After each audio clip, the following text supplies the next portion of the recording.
The 18th century gave birth to absolutism, which radiated sumptuously from Versailles, under the command of a very powerful Sun King, Louis XIV. The 18th century lauded the mind. History baptized it the Age of Enlightenment. It encompassed 200 years of accumulated wealth and privileges for the noble classes, of sound ideas and advancement in knowledge, but also great misery for the general people. 2 centuries of transition considered as a turning point in human experience, during which France believed it was the center of the world. France set the example in every court of Europe. An element of Gallic genius is seen in the theatre.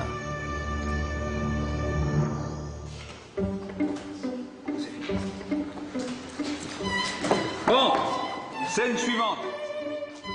It has been a hot June day in the year 1658. The cicadas start to calm down, but the colleagues of Monsieur Molière have just come to life.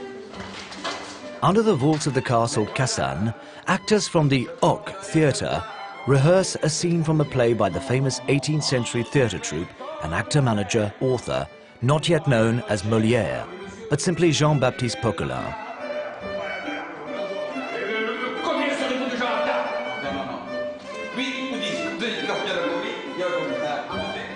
They had their modern-day Madeleine Béjart, the muse of Molière, to faithfully act out the famous lines. Valère says, "Did Monsieur ask his physicians if there was nothing more prejudicial than to eat with excess?" Harpagon replies, "Too true. One has surely to eat so as to live, and not to live so as to eat."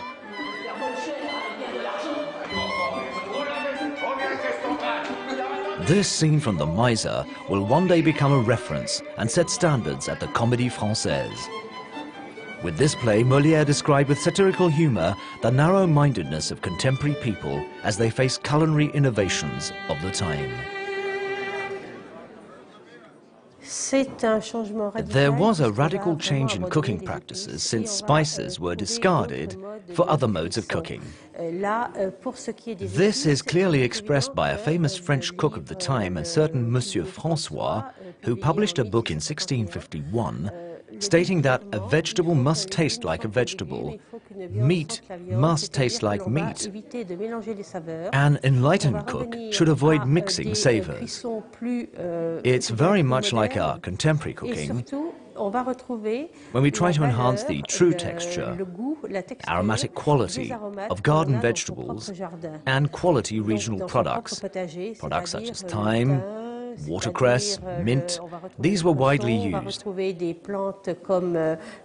Spices originating from remote countries were totally rejected.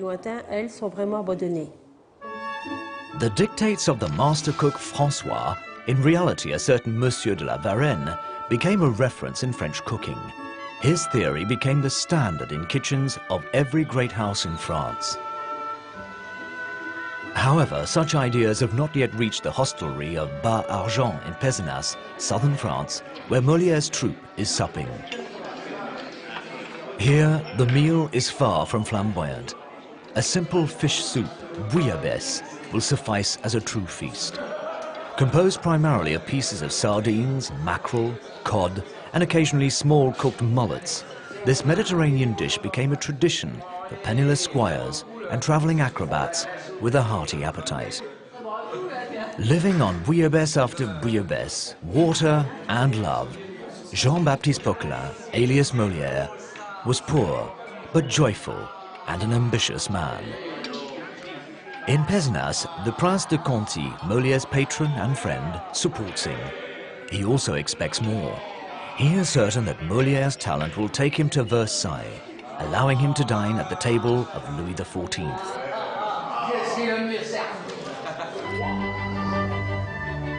One can never achieve something extraordinary, grandiose and beautiful than by reasoning more often and better than others. One of Louis XIV's aphorisms. The power of his pretensions led to the building of Versailles. As from 1661, the young monarch contemplated transforming what was a small, stately house of cards, according to the Duc de Saint-Simon, a chronicler of Versailles, under Louis XIV, to an imposing palace. Inside as outside, nothing was left to random. With its buildings and gardens, Versailles combines perfect geometry and the art of symmetry, even when hundreds of guests invade the grounds. And His Majesty's dinner becomes a total, finely regulated spectacle. Being termed an orchestrated dinner, we clearly see that the whole event was very official and very ceremonial. Moreover, King Louis insisted that meals should be truly ceremonial. The king ate opposite his court, either alone or with members of the royal family, the only people allowed at his table. When we look at the menu à la française, we see there were enormous quantities of food. It's always been said that the aristocracy ate in great quantities in the 17th century, and that the King of France had to surpass all others. This is not completely true. In the service à la française, all dishes were exposed on the table at the same time. Diners only helped themselves to certain delicacies. The pompous dinners of Versailles would be imitated by others, but never equaled. The famous orchestrated meals with service à la française would influence many noble tables during the reign of the Sun King, as was his design, but also thanks to the magicians laboring in the kitchen gardens.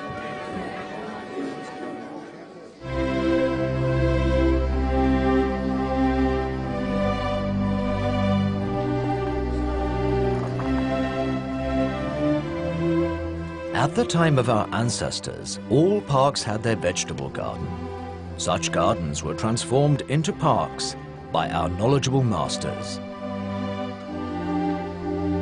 Words not taken from a fable, even if they were from Jean de La Fontaine. The watchful eyes of Monsieur de la Cantigny monitor the king's splendid orchards and vegetable garden.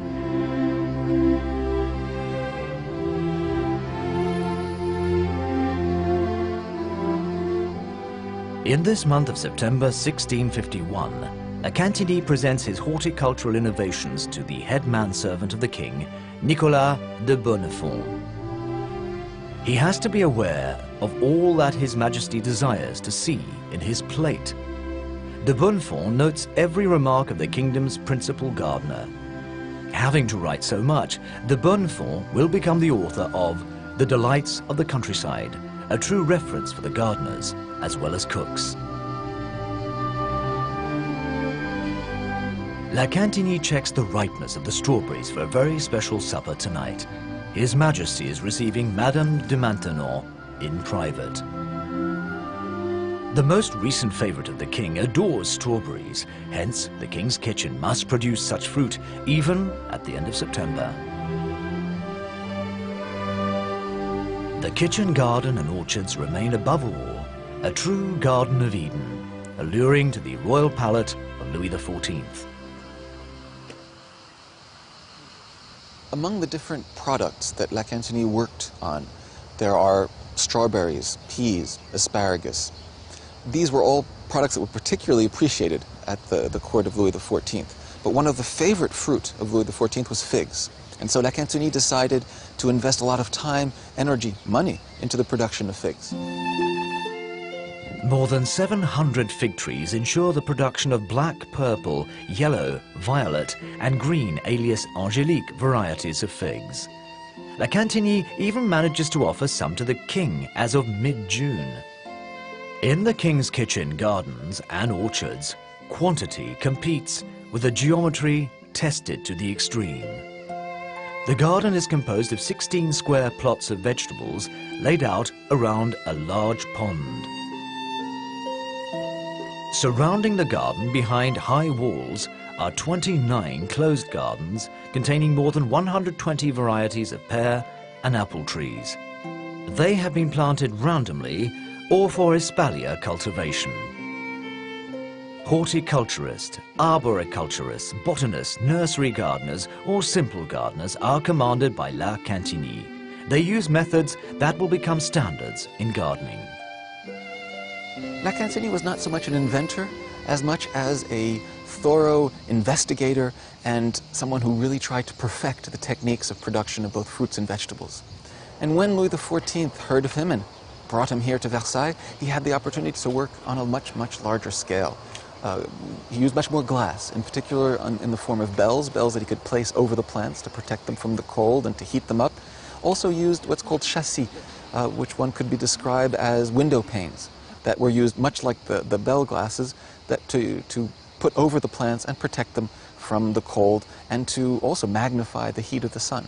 And so try things out concerning hotbeds. Try to produce asparagus out of season, lettuce out of season, radishes, to produce high-quality produce.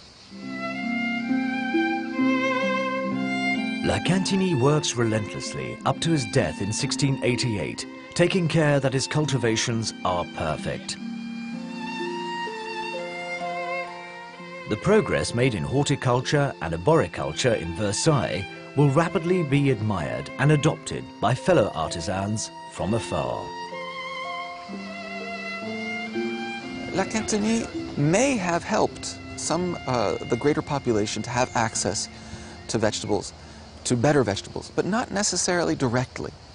It's quite possible that his experimentations, his attempts to create more interesting, more tasty, more productive vegetables for the court created and caused a diffusion of varieties that before then had not been accessible to the general public.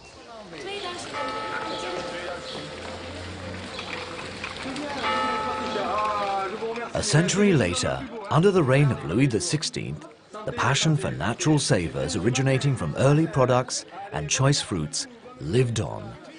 But the manner of appreciating them evolved. A new mindset shared the delights of eating meals à la française.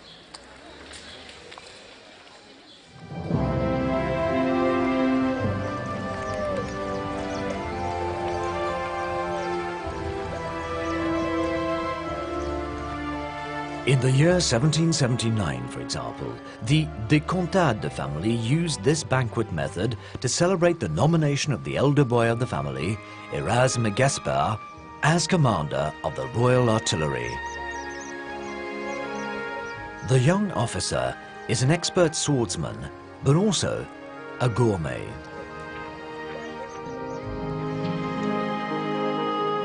The tradition had been handed down from his grandfather, the Maréchal de Contade.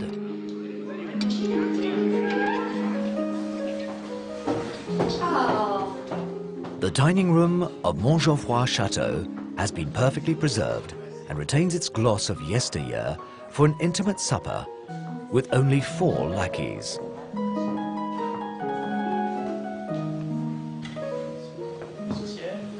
Le XVIIIe siècle, c'est avant tout la recherche de l'intimité. 18th century values called for intimacy. Orchestrated meals à la française required many domestics because it was deemed necessary that each guest have his own servant, ensuring the wine service and, in particular, change of plates. En particulier, et également pour les changements d'assiettes.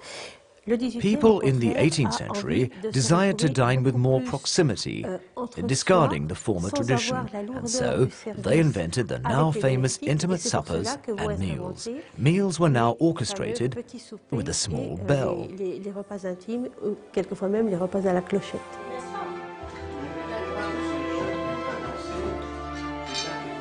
Now a new tradition makes women, who had been relegated to the function of offering pleasant company in the previous century, as equals to male guests in this period of enlightenment. Women are from now on resplendent, as they organize literary shows. Their intelligence is welcomed at gallant suppers.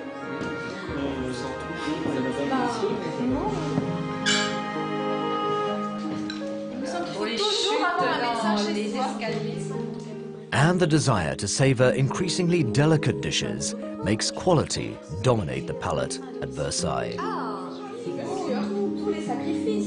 However, meals at the de Contade's household are still orchestrated à la française, with 5 major courses. A traditional meal always begins with soups and ouille, a light stew, followed by entrees.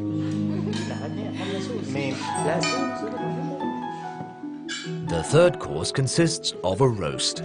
The lackeys present various dishes of roast meats or baked fish in sauce.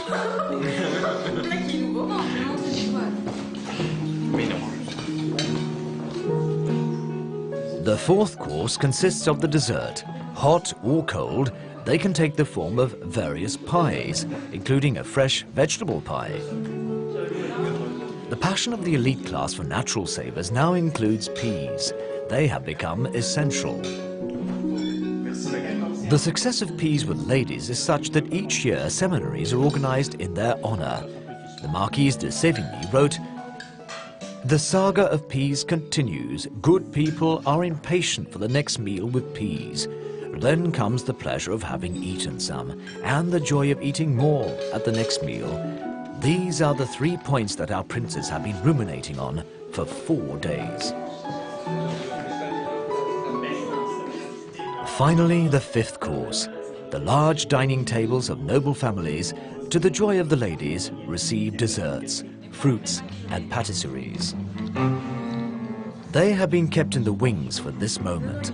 The ladies in their tight corsets have been obliged to spare a small place in their stomach for one more delight, the new gastronomic fad, chantilly cream.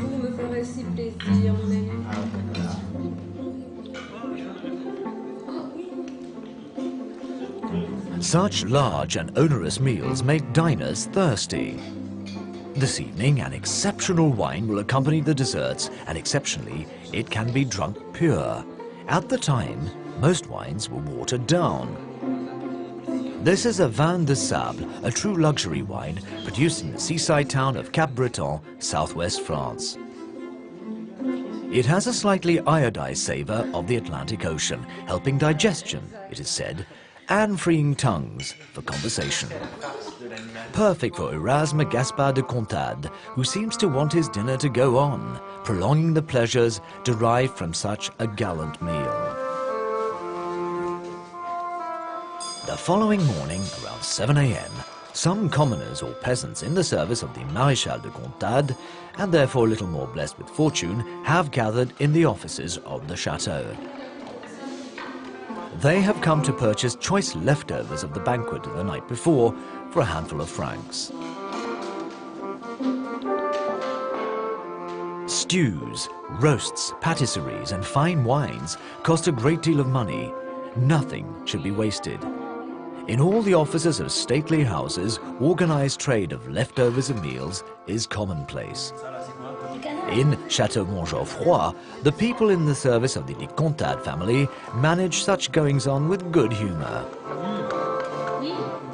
On the other hand, in Versailles, during the royal sale of leftovers, there were many a fight to obtain some of the wonders forsaken by the court. This allowed some bankrupt nobles to make a trade and thus sustain their position among the high and mighty. Often such a trade of royal leftovers proved quite profitable. Thus, if the season allowed for a prolonged state of conservation, a second leftover trade would result. Some of the less fortunate subjects of His Majesty could thus find something decent to eat. Meanwhile, the number of people living in misery continued to grow.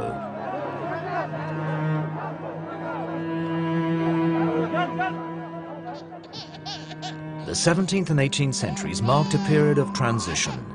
Demographic figures changed considerably. The peasant population increased, but not the land for cultivation. Consequently, the yields were insufficient. The rural population ate little and poorly. The ceaseless wars raging across Europe and the movement of armies destroying so much along their way did nothing to make matters better. To get through the winter, many peasants were often obliged to beg.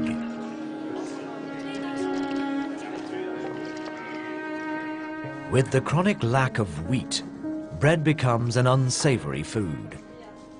Broad beans, acorns, and even crushed and ground vine shoots were used to make flour. For so many, it was the only staple food. People soaked up leftover soup or stale wine for want of choice. Europe is reeling from misery, and the Kingdom of France is struck by 13 famines. Excepting the British Isles, where the dish of beef or mutton remained a reality for most of the population, elsewhere in Europe, even in Italy, meat was becoming scarcer. Many butchers closed their shops, not having any more meat to sell, and fewer customers had the means to buy what was available.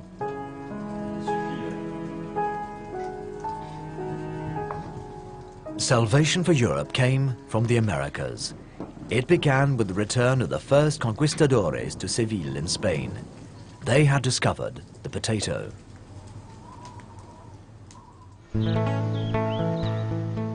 The potato would make bizarre inroads to conquer Europe. The Spanish would be the first Europeans to test the patatas. They were fed to human guinea pigs in the poorhouses of Seville. Since 1618, at the time of the terrible 30 Years' War, Spanish soldiers had their German allies discover the Kartoffel, as the Germans would call the potato. At the same time, potatoes were grown in England. They were regarded as food unfit for human consumption, and so they were used to nourish livestock. All surplus produce was sold to the Irish, whose population was perpetually struggling to fight famine. At the beginning of the 18th century, the potato had become an established vegetable in Europe, except in Italy and in France, where most of the population continually lacked food and suffered from war. In 1759, during the 7-Year War, an obscure assistant pharmacist to the French army was wounded, then made captive by the Prussians. He was Antoine Augustin Parmentier, and all the French soon knew what they owed to him and the potato. In 2 years of captivity, he had time to discover the favorite dish of his jailers and to measure the nutritive values of the potato. He was named director of the pharmacy of the Invalids Military Hospital in 1772. There, he ordered researchers to study with the greatest care these tubers. Parmentier would even invent marketing. In the fields of Neuilly, then in the green belt of Paris, he oversaw plantations that were surrounded by high walls and covered in mystery, but that did not stop the theft of the plants. They proliferated very quickly in vegetable gardens everywhere. Potato production became a success. Merchants and scientists would turn the experience to profit. There's a scientific context to the period of the Age of Reason. We think of Diderot, of d'Alembert. It is the time when men drew up encyclopedias. Intelligent people tested everything, plants in particular. Bonds were made between thinkers and scientists. At the end of the 18th century, local aristocrats became involved in primitive cooperatives. It was especially the beginning of what one would later call seed production enterprises. Horticulturists would start to organize collections. There's a very precise example which involves Parmentier and Villemorin. We know that at the end of the 18th century, Villemorin had developed 200 varieties of potatoes. Progressively, networks of merchants would take advantage of Villemorin's science, adopt them, and distribute production.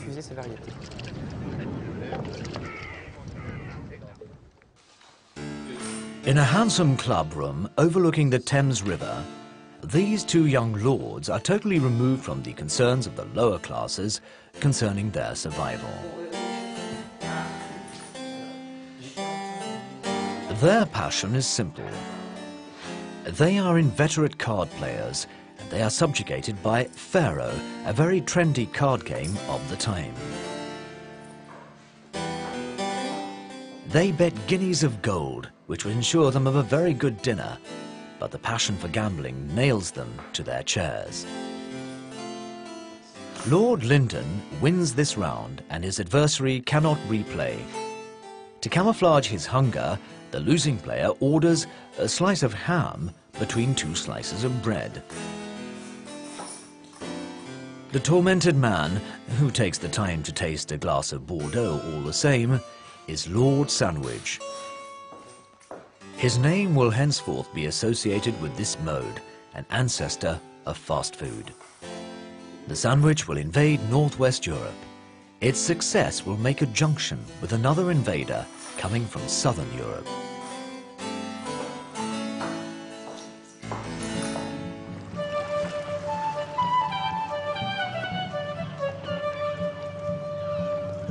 In 1660, having escaped from pirates and filibusters of all sorts, then benefiting from a lull in a mistral, A schooner unloads the first cargo of coffee in the port of Marseille. A merchant has the idea of opening a drinking house and making a commercial drink of coffee. Such establishments exclusively dedicated to coffee would spread very quickly in all Europe, in spite of warnings from detractors like Dr. Colomb. As a responsible man of Marseille, Dr. Colomb exaggerates the harmful effects of coffee in a thesis. He claims that coffee attacks the brain, causes paralysis, impotence, and of horrible loss of weight. He lost his campaign. In 1672, Paris discovers the first coffee house to open on the great boulevards. Some coffee houses are entirely decorated Turkish style. Large coffee houses meet with success, such as the Prokop in Paris. They become meeting places for all the major intellectuals of the time. Coffee appealed immediately. It may perturb sleep, but certainly it makes conversation easier. It stimulates the brain. Ideas flow more easily. In the 18th century, chroniclers wrote that coffee visibly made people think better. I can imagine all the enlightened philosophers consuming coffee in enormous quantities and attributing heaps of virtues to the beverage, in particular the power of reasoning, and then putting back sleep so as to be able to write at great lengths during the day. Voltaire was a great coffee drinker.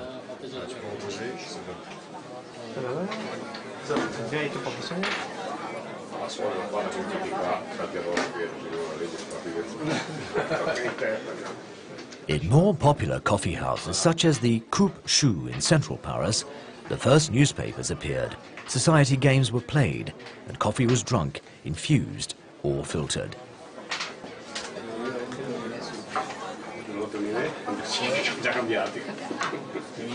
These methods of preparation were preferred in Europe.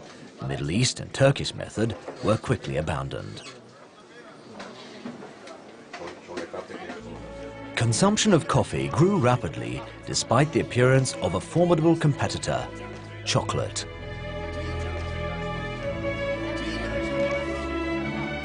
Regardless of its cost and restrictions of consumption dictated by the Catholic Church and a growing reputation of it being a devilish aphrodisiac, chocolate invaded coffee houses and salons. The success of chocolate led to the success of the Sèvres porcelain manufacture. It produced jugs for hot chocolate in great quantity, together with new-style coffee and chocolate sets in porcelain. At the time, there was no powdered chocolate. Chocolate was bought by the bar. It was crushed and sprinkled in hot milk, which was stirred gently so as to obtain a rich and consistent liquid. Then came the art of serving it. According to the recipe of the chocolate seller and beverage expert Chailloux, he became the first master chocolate maker of France after having obtained a royal appointment in the port town of Bayonne to transform cocoa coming from South America. The aroma of chocolate perfumes the end of the afternoon air, offering these people a pure moment of happiness. But the workers manufacturing chocolate in Europe lived moments of sweat and toil. Manufacturing methods were no better than those used by the Aztecs at the time of Montezuma.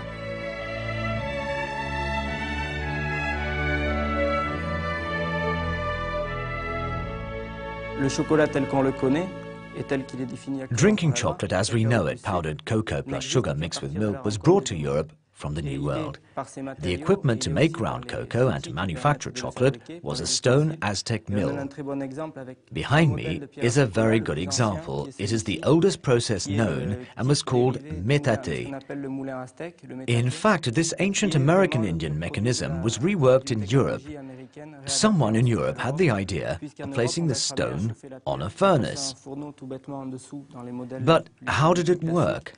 Well, what else could you do with this type of object? You initially placed cocoa beans, torrefied cocoa beans there, Workers knelt behind the stone and ground the beans. These were difficult working conditions. When the beans had been reduced to a paste with an oily base, sugar was added. Progressively, a rudimentary chocolate was obtained. It was worked until one obtained a certain degree of smoothness. According to demand, other ingredients would be incorporated, such as cinnamon or vanilla, ground beforehand with a pestle.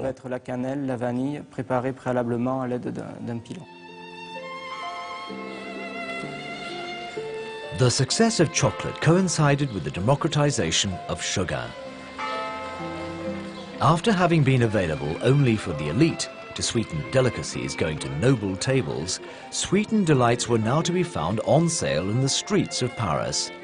Pastry cooks, chocolate makers and sellers of jam and sweetmeats appeased the bad smells of the crowded cities and made a fortune by selling caramels, macaroons, among other delights. The riverbanks of large cities such as Paris saw great commercial activity. At the foot of the old bridges in the course of restoration, seafood was unloaded from small vessels and barges. City dwellers began to crave for seafood, and phenomenal quantities of oysters were rapidly consumed. They were preferred cooked most of the time. The average diner usually ate 4 to 5 dozen. Oysters were kept fresh, like all seafood, despite the rarity of ice. Refrigerators had yet to be invented. The freshness of seafood was ensured thanks to a fabulous network of land transport called chasse-marée, horse-drawn wagons. On the coasts of the English Channel or North Sea, awaiting the mooring of a fishing boat, were fish wagons.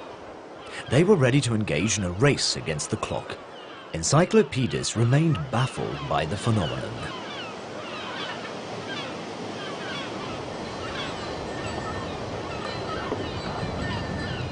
Diderot, the great French encyclopedist, as a true journalist, reported the activity of the transporters and the joy they brought to Parisians. The packers usually stacked turbot and other precious fish between 2 layers of steak. Steak remained remarkably fresh, thus conserving the other fish. When the horses are prepared, the fish wagons leave for their destination. They can cover 60 leagues in 40 hours, and in summer, when they drive out day and night, they cover the same distance 24 hours with relays.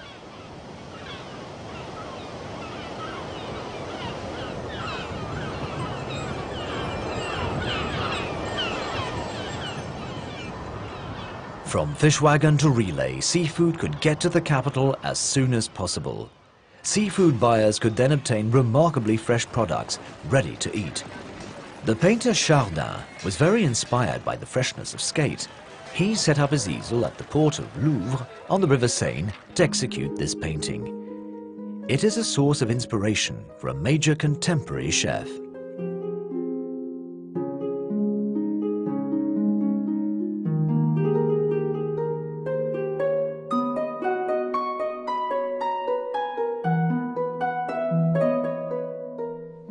If you look at this fish, it's still fresh. You may say it's been gutted. You are right.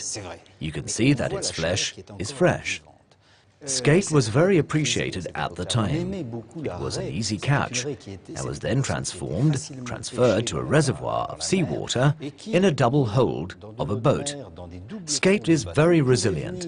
It could withstand the trauma of being transported to Paris and still be alive on arrival. That explains why this fish corresponded with the desire for freshness. This cult of fresh seafood and the abundance of early produce inspired musicians. A symphony was composed with the theme of savor and natural tastes. It contributed to ensuring the fortune and posterity of great cooks of the age. Monsieur de Rohan, for example, received a charming sobriquet. He was called Pierre de Lune, but he was anything but a dreamer. In his kitchen, his brigades of cooks obeyed him to the letter. De Rohan was very methodical.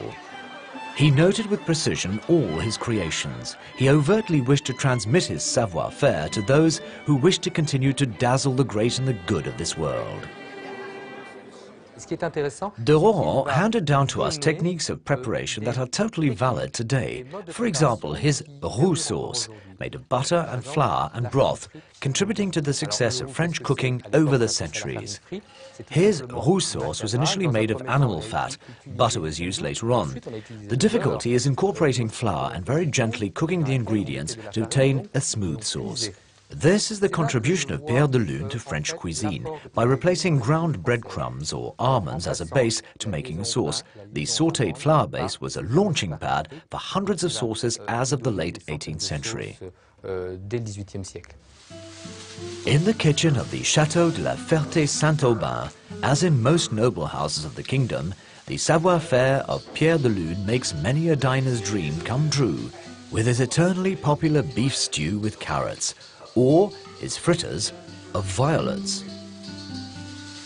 Stéphane Sauzin, an acclaimed specialist in culinary history, pays homage to the savoir-faire of Pierre de Lune. For an evening, he assumes the role of master cook to the Marquis de Coué, who had the most modern equipment of the time installed in his kitchen. The kitchen was situated in the mezzanine of the chateau. It housed one of the very first automated spit roasters in the world.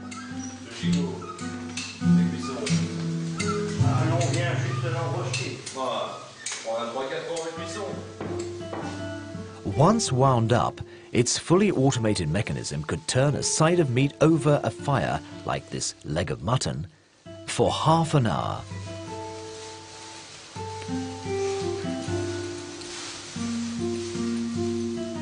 Accompanied by fresh peas and herbs, a roast leg of lamb is prepared in the mode of the master. The search for more delicate and natural savors demands shorter cooking time and increasingly precise methods. Another secret of the recipes inspired by Pierre de Lune are these famous bunches of herbs. Cardamom, melagetta, hot pepper and saffron were discarded. Only cinnamon was retained for desserts. Parsley, chervil, tarragon, basil, thyme, bay tree leaves or chives were the chosen herbs of the day. Garlic and shallot were widely used and often decorated the gourd family of vegetables that were much appreciated and generally served cooked. Such as these cucumbers in a white roux sauce. After having been blanched in salted water, the cucumbers are sautéed in a frying pan with bacon cubes, fresh herbs, salt, pepper and nutmeg.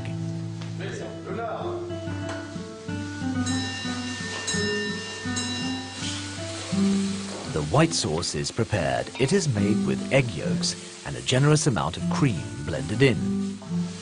The preparation is gently heated for 2 to 3 minutes.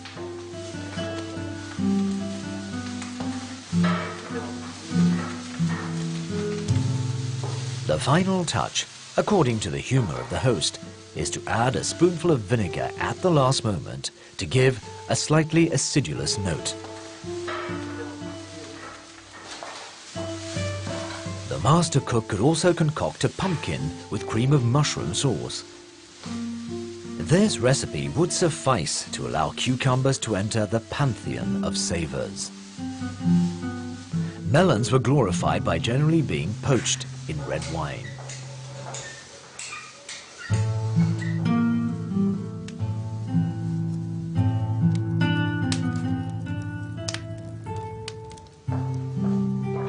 In the kitchens of the Age of Enlightenment, a new character, often dressed in black, would become more important than master cooks. The maître d', or head butler. He takes the role of directing cooking operations. He also develops a very sure nose when assessing the quality of dishes, such as melons from Avignon in south-central France. The maître d' is a man of responsibility and power, a true director staging his domestics. The function of the maître d' was very different from that of the head cook at the time. The maître d' was to some extent an intendant. He was charged with managing the supply chain of the kitchen. He was responsible for signing the bills of delivery. The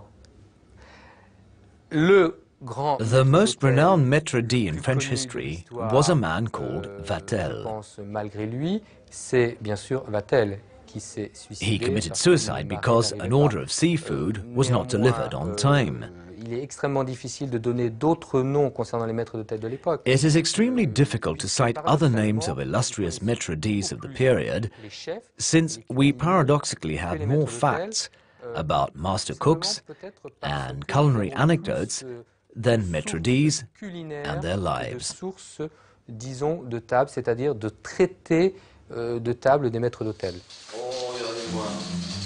The maître d' was probably one of the first to test and appreciate a new ingredient, butter, that became an essential ingredient in the creation of new savors.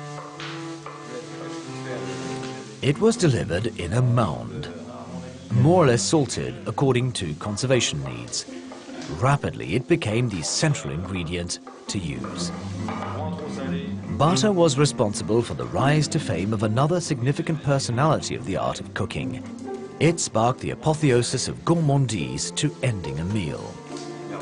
The great French pastry cook François made his name in culinary history around the mid-18th century.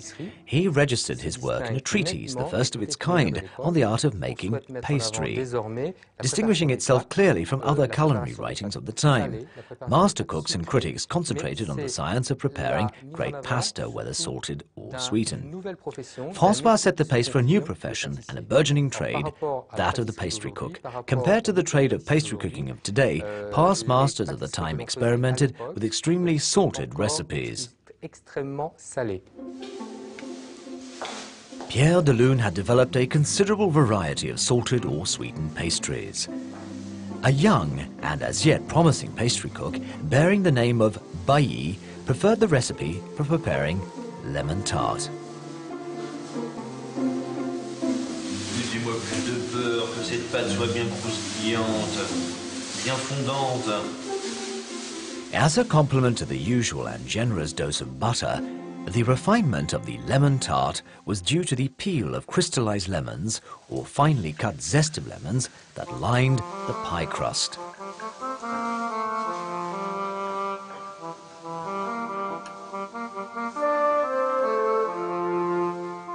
Without delay, one had to cover this base with an unctuous cream made up of 80 grams of butter, 6 eggs, and 260 grams of fresh cream and the same quantity of sugar.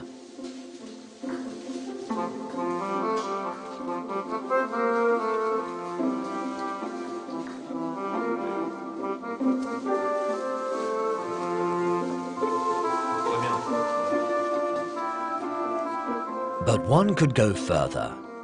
Basing his preparation on the given recipe, the young apprentice pastry cook would produce the idea of combining the acidic savours of lemons by topping the base with the softness of a meringue.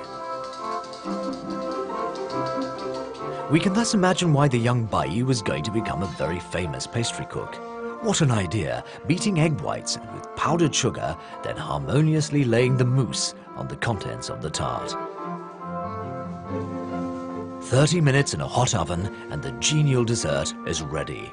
This was the product of an imaginative maître d' who proposed an idea and of a budding pastry cook who composed the ingredients.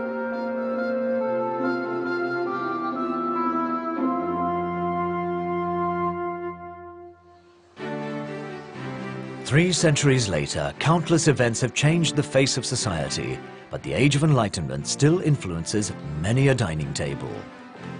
Hélène Darrow's granddaughter of a master cook and daughter of a respected chef gets great pleasure from reading a cookery book especially written for women. The title can be translated as A Bourgeois Wife's Guide to Cookery. It was published by a certain Menon in 1746. How curious. Good parsley roots are a thing of the past. We rarely find them in good dishes these days. A two-star chef, Hélène Darroze, commands a rare female presence in a world dominated by men from time immemorial. Maybe because there's always been more profit and fame to such a profession than battling to manage a household. Helen has resisted all the remarks made about female chefs. Here we cook with a lot of intuition, not too much thinking. I always privilege intuition in relation to technique, which is not easy for the people who work with me. Perhaps our recipes are more accessible to enthusiastic cooks at home than most of the recipes published by some of the great chefs today.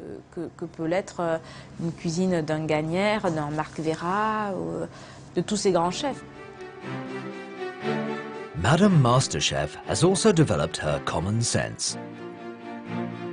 Her good housewife cuisine, as she defines it, combines very structured creations and home cooking philosophy.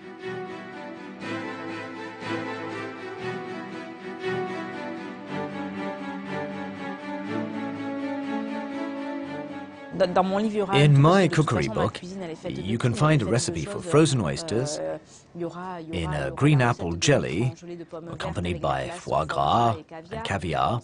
But besides that recipe, there are simple ideas that come from my grandmother. I'm thinking of a sauce in fresh garlic for a dish of chicken leftovers, for example.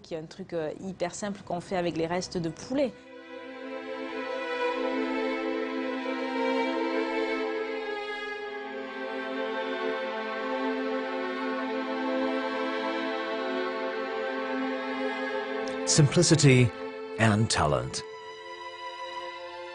A brilliant demonstration of a woman chef and her creative, non-flamboyant cooking. She keeps a sharp eye on her preparation of a peel of caviar, fresh coquille Saint-Jacques, velvety cream of cabbage, all going to make a cappuccino of cabbage with a tartare of coquille Saint-Jacques and caviar.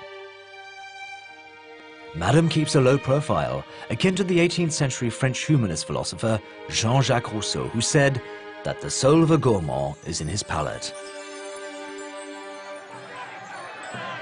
Radical political and social changes sweeping across Europe and the effects of the guillotine contributed to ending the age of dinners à la française. Napoleon would set the trend of eating quickly and austerely. English armies returning to European soil would import the trend for eating beef.